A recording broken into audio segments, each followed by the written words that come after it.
তাহাজ্জুদের নামাজ পড়ে ভিক্ষুকের মতো দুইটা হাত আল্লাহর দরবার বাড়াইয়া দিয়ে বলে, আল্লাহ প্রভু,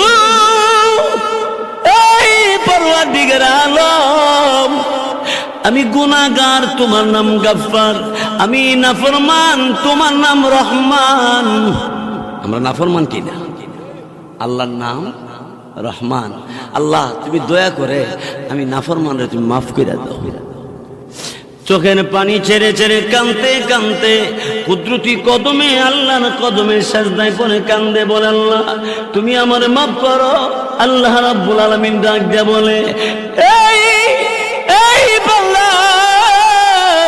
বান্দি, আমি আল্লাহ রাব্বুল আলামিনের দরবারে এইভাবে কান্দস করে ঘর এলাকার কত মানুষ ঘুমের ঘরে ঘুমিয়ে আছে, লোকগুলি মাথা বালিশে